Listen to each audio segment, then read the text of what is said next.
12月6日下午，琉球本岛东南的蔚蓝苍穹之上，从辽宁舰起飞的歼15战机以沉稳的姿态，在公海上空对日本航空自卫队的 F-15J 分别在52千米和148千米距离处实施了2次精准而克制的间断性雷达照射。加之歼 155D 的一间 KG-800 内置干扰机功率高达40千瓦，使 F-15J 雷达锁定距离被压缩至小于60千米。这是冷战后首次苏系舰载机对西方重型战斗机取得单向火控级优势。这道无形的锁定线还拉开了历史与技术的厚重帷幕。它的一端连接着日方 F-15J 背后那款号称从未在空战中被击落的美国鹰式战机，以及之技术整合与系统优势铸就的精密猎杀；而另一端则系于歼15血脉中流淌的前苏联侧卫家族的澎湃基因，以天才气动布局与顽强生命力书写的力量美学。F-15与苏27在气动、结构和航电各自走出怎样的技术轨迹？两者真实对抗的胜负机理何在？中国通过苏27的技术转移和跃迁，究竟在多大程度上改变了西太制空权平衡呢？越南战争期间，美国空军遭遇了意想不到的挑战。虽然 F-4鬼怪等战机在理论性能上占优，但实际空战交换比却不理想。而美国空军则与越战几乎同步，于1965年启动了试验战斗机计划 FX。基于越战教训和对米格23、米格25实力的错误评估 ，FX 计划于1968年正式将发展方向确立为纯空优战斗机。项目要求明确，不得因对地攻击任务而牺牲空优能力。这一原则奠定了 F-15作为纯空优战机的设计基调。麦克唐纳道格拉斯公司于1969年赢得竞标。总设计师乔治·格雷夫强调战机的高推重比、高机动性，甚至未预留对地武器挂点。这一空优洁癖直到1986年替代 F-111对地打击任务的攻击鹰 F-15E问世才被彻底打破。迫于当时苏联米格25屡在各项飞行记录上的示威 ，F-15A 于1972年7月27日由麦道首席试飞员欧文·保罗斯完成首飞，仅用2年时间就完成了从设计到首飞的突破。F-15也曾计划发展海军舰载机型，并称为 F-15N 海鹰，但此计划最终流产。同样，海军的 F-14熊猫战斗机也曾想发展空军型，也以失败收场。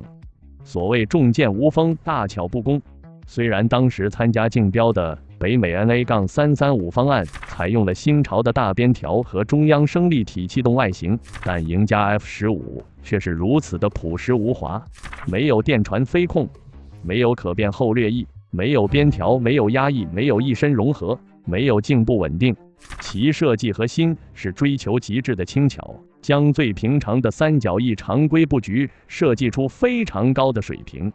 虽然美国空军官员曾嘲笑它看起来像是一个挂在2个巨大引擎上的平直板子，经过23000小时风洞测试和107种异形测试， F-15选择了固定弯度的切角三角形上单翼，兼顾了三角翼的结构强度和后掠翼的跨音速减阻性能。其翼面积颇大，达 56.48 平方米，以大幅降低翼载，提高大迎角机动性，提升稳定盘旋性能。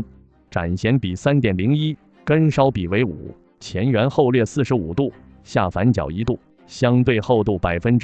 至 3%。机翼上仅有后缘高升力襟翼和副翼共4个操纵面，在马赫 2.50 波阻系数仅 0.0029， 并提高了机翼升力线斜率。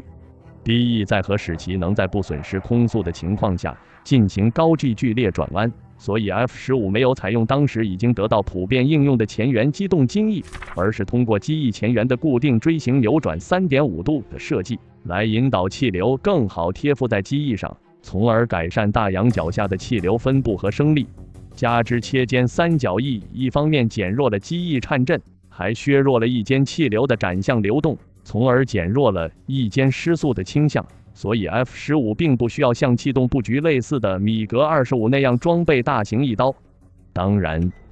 机翼展舷比增大，超音速铃声阻力系数也增大，增大了跨超音速的波阻。这个缺点则利用强大的发动机推力和其他方面的设计来弥补。F-15垂尾采用大展弦比中等后掠角设计，前缘后掠角37度，外倾2度。通过优化双垂尾，得以在主流战机中首次取消了副鳍。F-15水平尾翼最显著的特征是其前缘的缺口，航空学术语称为全齿形前缘。大仰角机动时，能在平尾表面诱导产生一股强力的涡流，防止气流过早脱离表面，确保平尾维持足够的俯仰控制力。F-15的水平尾翼相对靠后，借助于尾撑结构，使之可以安装到发动机喷管附近。其尾臂长度达到 5.424 米，远远超过同代的其他飞机，其配平力矩更大，因此非常有利于提升超音速配平和改善大迎角高 G 机动。从具体数据来看， F-15虽然没有前缘襟翼和边条等增声装置，但却拥有最大 1.85 的升力系数和 11.3 的升阻比。F-15采用的机身两侧上斜板式2维进气道也十分独特，其进气道侧壁向后延伸并平滑过渡到一根，形成了一个增宽的固定过渡面，在视觉上看起来像是一段短边条。其学术名称通常被称为机翼手套或进气道外板。在大迎角状态下，这块边缘盾后区域也会诱导出较弱的涡流，从而一定程度提高大迎角下的升力和操纵性。F-15进气道虽然是固定斜板压缩，但却采用了可变捕获面积进气口，其上罩可随迎角增加而向下旋转，从而降低上罩的实际迎角，减少了气流畸变，从而拥有高达40度的可持续使用弓角。而且在跨音速段可以根据大气总温进行附加调节，从而保证2马赫下的总压恢复系数 0.94。得益于美国的材料和电子工业， F-15A 算上飞行员、润滑油和不可用燃油的情况下的使用重量仅为 12.4 吨，远低于苏27的 16.38 吨空重。其主要结构组成部分包括 35.8% 的铝合金、26.9% 的钛合金、4.4% 的铁和 1% 左右的复合材料，而苏27钛合金结构只有 15% 左右，而且其主成立中央翼钛合金大框是多块结构焊接拼接起来的，对结构强度和寿命都有很大影响。F-15则采用整体式钛合金锻件，强度比分块拼接式要强得多，原始设计寿命达4000飞行小时。2020年 F-15EX 型引入整体钛合金翼梁，寿命进一步增至12000小时。我们知道 F-15因为采用静稳定设计，加之当时电传飞控尚处于实验阶段，所以其采用最稳妥的液压机械控制为主体，辅以控制增稳系统。事实证明，这套飞控方案极其可靠。1983年5月1日，以色列国防军空军的2架 F-15D 和4架 A-4N 天鹰在内盖夫沙漠上空进行模拟空战训练，其中1架 F-15D 与1架 A-4 相撞 ，A-4 解体坠毁。F-15失去了机身2英尺外的整个右翼，同时燃油大量喷射，并立即进入猛烈的螺旋俯冲。飞行员齐维内迪维违抗了跳伞指令，开启了加力燃烧式以增加速度，使飞机恢复了平飞。飞行员最后把飞机飞回了机场，接地速度高达260节，是正常降落速度的2倍。拦阻钩被拉脱，使得速度降为100节 ，F-15才最终刹住，并在2个月后换装新机翼重返蓝天。这一事件证明了 F-15极高的结构冗余度、气动鲁棒性和飞控可靠性，同时也成为飞行员心理素质与操作技术的巅峰范例。此外 ，F-15 2台 F100PW-220 发动机提供总计23770公斤推力，推重比高达 1.07， 这是当时前所未有的，完美体现了能量机动理论。高推重比确保强大的能量获取能力，低翼再提供优异的持续转弯性能。精心设计的控制面保证全包线内的操控品质，其最大过载9G，稳定盘旋率优于同时代任何战斗机。最大速度 2.5 马赫，实用升限2万米，而且得益于腹部半埋挂架布局带来的低阻优势。F-15虽然在空带状态下的飞行性能比不过 F-16，但在挂弹情况下则反超。根据推算， F-15携带4枚 AM-700 导弹的瞬时盘旋角速度高达 29.7 度每秒，如果换为2枚 AM-900 导弹，则瞬时盘旋角速度将高达30度每秒左右。因此F-15几乎是当时美国空军空中优势战斗机概念的完美体现。原本作为格斗战斗机设计的 F-16，反而变成对地攻击为主。美国空军宣称，第一个在飞行性能上完全超越 F-15的也只有 F-22猛禽。而作为 F-111土屯攻击机的继承者， F-15亦需要承担战时的纵深打击任务。其动力系统为 F100PW-229 引擎，最大推力提升至 13.1 吨，增幅高达 2.5 吨，同时还改用更加先进的数字电传飞控。所以美国空军乃至其他国家的空军从1988年开始都选择采购攻击鹰或改进型，而不是纯空优的 F-15C。F-15表明，美国航空工业不论在子系统还是整体设计方面，相比苏联人都拥有绝对优势。随着1976年1月9日 F-15正式进入兰利空军基地的第一战术战斗机联队服役，苏联意识到 F-15并非虚张声势，而是真正具备全包线统治力的威胁后，苏联克格勃与格鲁乌情报机构便受命必须获取其详细技术参数，以支撑对应的苏27及当时称为 T-10计划的研制。1976年，克格勃通过渗透印度尼西亚空军获得了 F-15A 的维修手册，而当时雅加达曾计划购买 F-15。1979年6月27日，以色列飞行员摩西梅尔尼克驾驶 F-15A 击落了一架叙利亚米格21，这是 F-15在全球范围内的首个实战战果。到了1981年，以色列 F-15开始大量击落米格23，还成功击落了一架叙利亚的米格25，打破了这种苏制高速截击机不可战胜的神话。F-15对各种苏制战机的代差压制，直接导致了1982年贝卡古对空战中叙利亚空中力量的全面崩溃。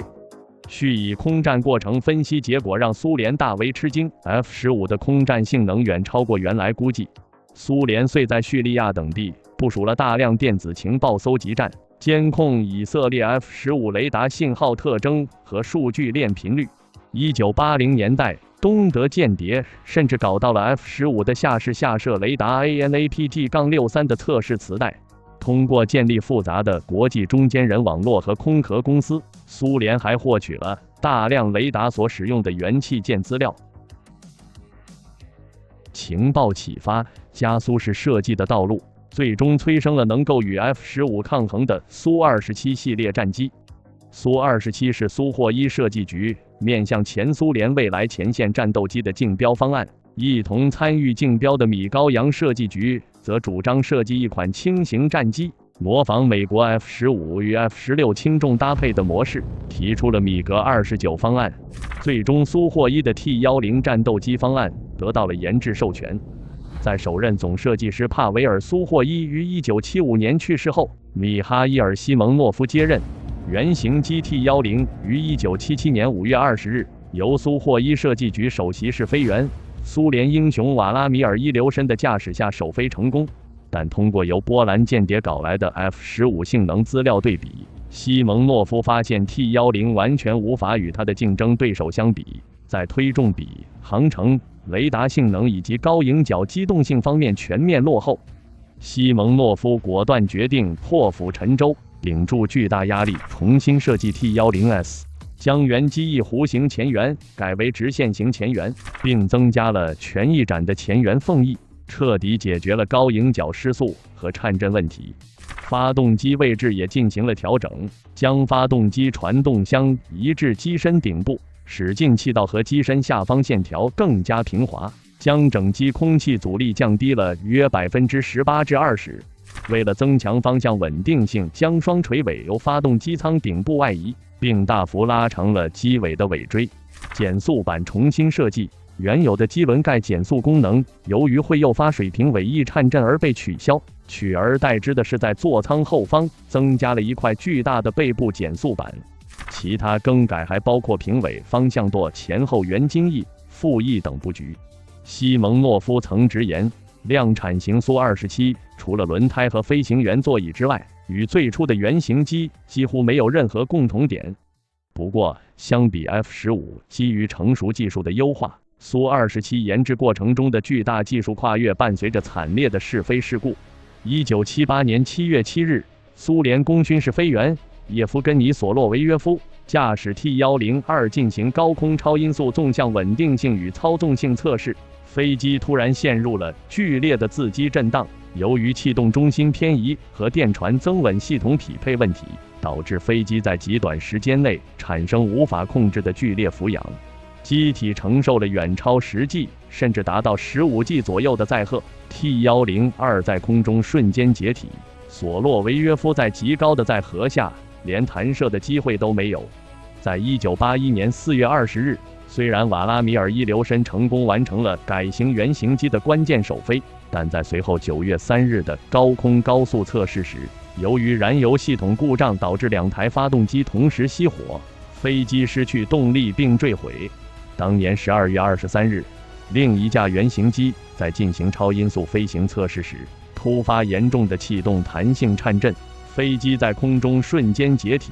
是飞员科马罗夫、亚历山大·谢尔盖耶维奇不幸在事故中牺牲，一直到1983年12月，先后经历了6次坠机的血泪代价，苏27才最终定型，开启了其作为空中霸主的时代。与美国的纯空优理念不同，苏联的设计哲学更强调多功能性和系统整合。苏27被设想为能够在广阔领土上空执行多种任务，不仅要对抗 F-15，还要承担拦截、护航甚至有限对地攻击任务。苏27的中央升力体布局可以将其视为苏联气动工程学的最高杰作，打破了传统机身是载体、机翼提供升力的分离逻辑，将整架飞机变成了一个巨大的飞行翼面。苏27翼面积高达62平方米，展弦比 3.54。但是机身却贡献了总升力的约 40%， 这意味着在同等翼展下，苏27获得的实际升力远超常规布局战机，明显提高升力系数和升力系数斜率。比如在30度迎角时，升力体额外提供 38% 升力，使实际翼载降至290千克每平方米，而 F-15C 为430千克每平方米，这使得空重 16.38 吨。推重比 1.0 的苏27比空重 12.4 吨、推重比 1.07 的 F-15还要灵活。2台发动机被安置在机身下方的独立舱内，中间形成的宽大空间不仅增加了升力面积，还形成了类似隧道的增压效应，进一步提升了低速时的升力表现。由于机身本身就是升力体且空间巨大，苏27拥有极其恐怖的近10吨内部载油量，无需外挂副油箱即可实现3000公里以上的航程，这在 F-15上是不可能实现的。结合放宽镜稳定性和大边条涡升力，加之升力体布局将气动载荷更均匀地分布在整个机身上，减少了一根处的结构压力，这为其实现 9G 的持续机动提供了基础。而苏27的边条翼可被视为其气动灵魂的精髓，是苏联空气动力学在冷战末期对美国能量机动理论最强有力的技术回应。苏27的边条从进气道上方一直延伸至机翼前缘，形成一个优美的 S 型曲线，内段后掠角为73度，外段转折为42度，约占 12% 的整体机翼面积，根弦长达 4.5 米，采用了半径为5至8毫米的盾圆前缘，产生的涡荷直径达 0.3 米。在大迎角飞行时，边条的前缘会产生一对强力的高度稳定的托体涡，这种涡流能强行吸附已经开始分离的气流，使其重新贴合在机翼上，这使得苏27的临界迎角远高于常规战机，推迟机翼失速至38度，而 F-15仅为28度。这是实现眼镜蛇机动这种大迎角动作的物理基础。而且边条产生的升力点位于机身前部，这有助于实现苏27的颈部稳定设计，使飞机在机动时机头指向极其灵敏。加之优化的涡流平尾耦合控制，在110度迎角时仍能通过边条涡流提供横向稳定性，使苏27比 F-15快2秒改出尾旋。此外，苏27的边条产生的托体涡流经进气道上方，改善了唇口流动分离，减少了大迎角时非对称进气风险。后来的舰载机苏33在航母上短距起降时，尤其依赖此效应来克服着舰时的复杂气流干扰。苏27的超大迎角能力，并非最初设计的刻意追求，而是优秀的气动天赋在极端事故挑战中展现出的惊喜。1981年，伊留申在驾驶第一架大改款原型机进行测试时，飞机在极高空由于引擎故障失控，进入了可怕的深陷螺旋。飞机在螺旋中迎角瞬间飙升，远远超过了当时设计的限制。但飞行记录仪捕捉到了惊人的数据，飞机在极高迎角下依然保持了某种程度的气动完整性。1988年5月19日，苏联远东第6使歼击机航空兵团飞行员亚历山大·帕夫洛维奇·马尔科夫正在进行大过载特技飞行训练，在约2500米高度机动时，飞机突然进入了难以控制的螺旋。马尔科夫在高度仅剩约500米时被迫实施了弹射。由于气动设计本身具有良好的自动低头恢复倾向，飞机恢复了平飞状态，继续向东自行飞越了达达海峡，因燃油耗尽坠毁在海上。是飞员伊戈尔·沃尔克因此得出了一项革命性的结论：苏27在极端失速状态下并非不可控。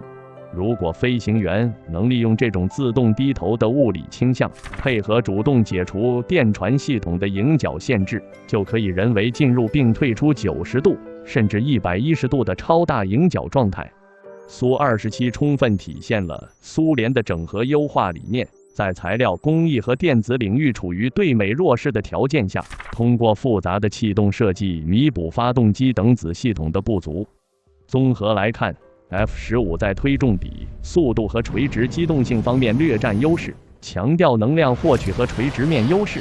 苏27则在航程、大迎角性能和水平机动性方面更优，注重持续作战能力和全方位机动性。不过在实战记录上，美国宣称 F-15保持着一个神话。在至今50多年的服役历程中，其在空战中创造了104-0的惊人交换比。1982年贝卡谷对空战，以色列空军利用 F-15配合预警机和电子战技术，在贝卡谷的上空对叙利亚空军实现了压倒性打击，贡献了大量战果。1991年海湾战争中，美国空军的 F-15C 在此期间击落了数十架伊拉克战机，包括米格29、米格25等苏联顶级型号，而自身在空中毫发无伤。甚至在1985年9月13日，一架 F-15A 还在急速大仰角状态下发射了 ASM-135反卫星导弹，击落了555公里高轨道上的已报废科学卫星。这次任务让 F-15成为历史上唯一一架击落过卫星的战斗机，进一步神化了其空优霸主的地位。但叙利亚宣称，在1982至1986年间，叙利亚的米格23MF 共发射22枚2-2300导弹，击落了以色列一架 F-4E、2架 F-16A 以及一架 F-15D。伊拉克也宣称，在1991年1月30日下午的萨麦拉空战中，伊拉克空军第96中队的穆罕默德·贾西姆·萨马赖上尉驾驶的米格25，通过机动躲过了 F-15发射的多枚 AIM-7M 后，在45千米处发射了 R-40RD 导弹，击伤了一架 F-15的左引擎和尾舵，并导致其坠毁。而在冷战结束后的蜜月期，当时美俄试图建立军事互信，进行了一些军事交流，算是两只冷战巨鹰在和平年代的礼貌性打量，互相确认了对方爪牙的锋利。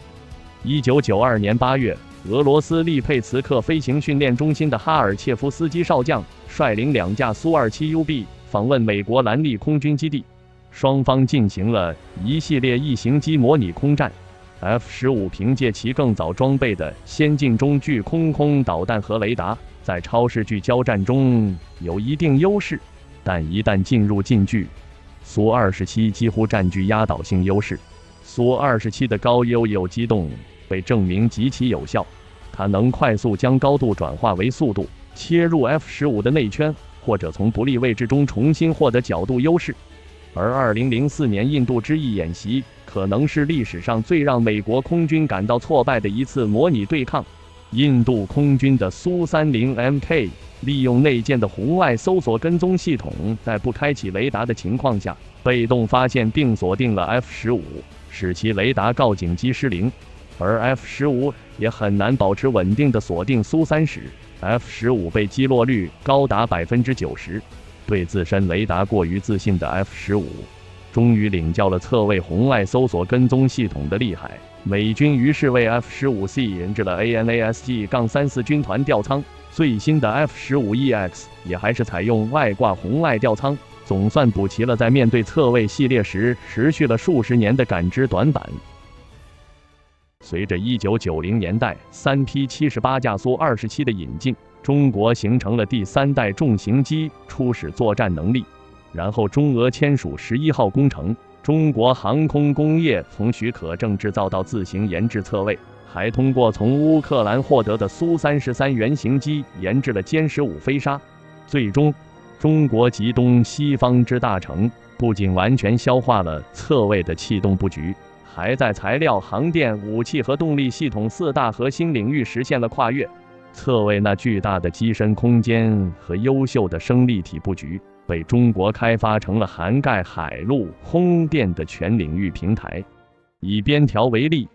歼16通过对苏27的边条创新，实现了性能的全面提升。首先通过几何优化，实现了更精细的涡流控制。苏27边条内段73度后掠角过渡到外段42度后掠角，而歼16边条内段则从70度后掠角过渡到外段45度后掠角。前缘半径从5至8毫米变为3至5毫米，同时面积也进行了一定缩减，从12%机翼面积减少为10%。歼16的跨音速阻力降低了8%，解决了苏27边条激波与主翼激波干扰导致跨音速阻力骤增的问题。此外，边条根部连接件使用激光增材制造，寿命延长3倍。苏27的边条是全钛合金焊接，重约120千克。歼16边条蒙皮采用 T800级碳纤维，骨架升级为 3D 激光增材钛合金，减重25%。苏27的边条仅作为气动面，而歼16的边条内部还嵌入共形阵列天线，用于电子侦察和干扰。歼16的2元可调斜板4波系进气道也进行了多项关键性改进，显著提升了飞行性能、隐身能力和作战适应性。进气道内部采用雷达吸波涂层，用碳纤维复合材料替换苏27的300公斤的钛合金可调斜板，减重约30%，并优化斜板作动机构响应速度。进气道内部增设涡流发生器，进一步改善大迎角飞行时的气流分离问题。加之智能进气管理系统通过传感器实时监测进气道压力流量，与飞控计算机联动，动态调节斜板角度和发动机参数，避免在极端机动中出现的进气喘震问题。而为支持电子战吊舱和大功率雷达，歼16进气道周围新增热交换器进气口，解决了苏27系列长期存在的航电散热不足问题。歼16的改进证明，中国航空工业已彻底吃透苏27的设计哲学，并注入信息化、多任务化的新时代需求。这种改进是基于实战需求的系统性重构，既保留苏货1的气动暴力，又赋予它智能时代的精确锋利。飞控方面，我们知道苏27家族的涡流发生器加后掠翼组合产生的大迎角非线性涡系非常难以控制，极易出现上仰失控。所以除了米格29、苏27，再没有别的3、4代制空战斗机选择后掠翼 F-15、F-16、FA-18、歼10，甚至5代机歼20、歼35、F-22、F-35和苏57等飞机的机翼后缘或平直，或带有前掠角度，这可不是巧合。而苏33和歼15舰载机添加前翼，形成3翼面布局后，前翼比边条的涡流增生效应更猛烈，进一步加大了飞机的控制难度。2016年的4月中，接连发生了2起严重的歼15飞控事故，不但导致2架歼15舰载机损毁，还造成了我国2名优秀的舰载机种子飞行员一死一伤的惨重后果。俄军后来的使用中，苏33也多次出现俯仰失控的问题，但他们简单粗暴地强行限制弓角，当飞机的上仰角突然增大超过安全范围，飞控停止介入，舵面立即反向动作，让飞机在临界迎角之前停下，保持稳定，让驾驶员有一点时间接管操控飞机，从而保证飞行安全。显然，除了给飞控打补丁，俄罗斯早已完全丧失了苏33的研发迭代和生产能力，而中国歼15可持续升级余地就非常之大，其整体技术状态升级到与歼16旗鼓相当，不存在一点难度。特别在电磁弹射加持下的福建舰航母服役之际，歼 15T 诞生完全是水到渠成。材料方面，在歼 11B 及其后继机型上，如垂尾、平尾和机翼蒙皮，大规模使用了 T800级碳纤维复合材料，减重82千克，寿命提高30%。成力矿油漆件钛合金铆接改为一次整体成型，减少零件60%，减重63千克，寿命由8000小时增加至12000小时。热压罐还实现了歼16中央翼和2000毫米整体壁板，减重148千克。从2005年以来，王华明院士研制的 M100钢和钛合金构件激光融化沉积增材制造技术已开始广泛用于新机设计试制过程。中国已经成为目前世界上唯一掌握激光成型钛合金大型主成力构件规模化制造的国家。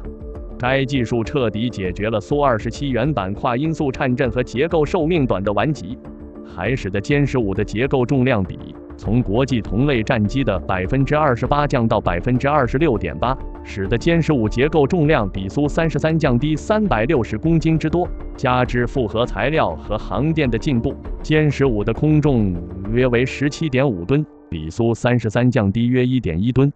即便采用滑跃起飞，在24节甲板风下使用 AL-31FN 系列3型发动机时，在辽宁舰105米短距起飞阵位，歼15最大安全起飞重量约28.7吨，挂载方案为2枚霹雳12中距空导弹、2枚霹雳8B 格斗导弹，内部燃油满载约9吨。在195米长距起飞阵位，歼15最大安全起飞重量约29.3至31.5吨，挂载方案为6枚500公斤航弹或2枚鹰击系列反舰导弹、2枚霹雳8B 格斗导弹，内部燃油约9吨。2020年，沈飞还建成测为中国数字孪生平台，对主成力矿裂纹预测误差小于3%，维修间隔延长25%，